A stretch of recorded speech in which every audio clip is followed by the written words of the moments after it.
Bonjour à tous, bienvenue sur Cardio Online. Je suis Théodora Angoulevent, je suis cardiologue et professeure de pharmacologie à Tours.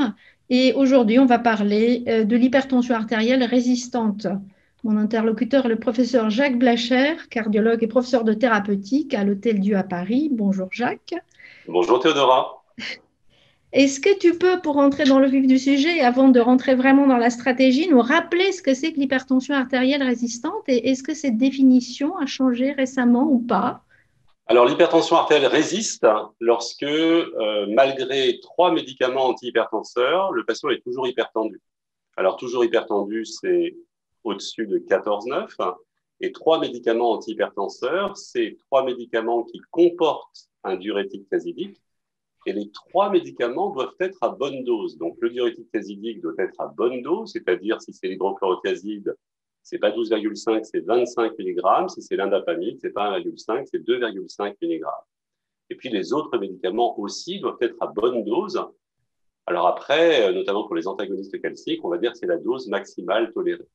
Et donc, si malgré les 3 médicaments, le patient reste au-dessus de 14,9, il rentre dans la définition de l'hypertension artérielle résistante, qui est un point important en termes nosologiques, puisqu'on sait bien que ces patients qui ont une hypertension artérielle résistante vont avoir plus de complications que les patients qui ont une hypertension artérielle qui ne résistent pas aux médicaments. Et du coup, c'est très important pour le cardiologue qui prend en charge ses patients d'avoir une idée précise de la stratégie diagnostique. Que faut-il faire chez ces patients? Qu'est-ce que tu peux leur dire en pratique, Jacques? Eh bien, je pense que la première case à cocher, c'est de savoir si finalement les chiffres résistent à un traitement qui est pris ou finalement si les chiffres résistent à un traitement qui n'est pas pris. Et c'est peut-être la case la plus difficile à cocher, à savoir est-ce que le patient prend ses médicaments, est-ce qu'il les prend correctement, est-ce qu'il les prend tous les jours de la semaine, est-ce qu'il les prend en vacances, est-ce qu'il ne diminue pas spontanément la dose. Et en fait, cette question-là est une question majeure parce que lorsqu'on observe les délivrances des médicaments à l'assurance maladie, on se rend bien compte qu'il y a une part importante des patients qui ne prennent pas les médicaments, qui ne prennent pas l'intégralité des médicaments. Donc vraiment, cette première question, est-ce que le patient prend? Et encore une fois, il n'y a pas de recette miracle pour savoir si le patient nous raconte la vérité ou s'il nous raconte des carabistouilles. Alors voilà, il y a des stratégies plus ou moins modernes de dosage de médicaments, mais ça devient un peu compliqué. Et puis le deuxième élément, je pense, c'est de savoir si effectivement la pression artérielle qu'on mesure élevée au cabinet médical est confirmée comme élevée en dehors du cabinet. Et donc c'est la place de l'automesure ou de la mesure ambulatoire de pression artérielle. Et puis la troisième case à cocher, je pense que c'est est-ce qu'il y a des médicaments qui interfèrent? Est-ce que le patient prend des anti-inflammatoires?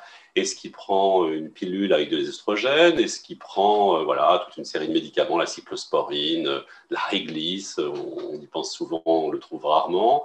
Est-ce qu'il prend des médicaments de chimiothérapie? Enfin bref, les interférences médicamenteuses.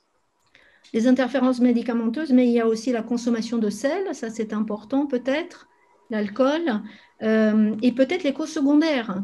Que penses-tu et que leur dis-tu concernant ce bilan d'hypertension artérielle secondaire peut-être? Quand faut-il chercher une cause?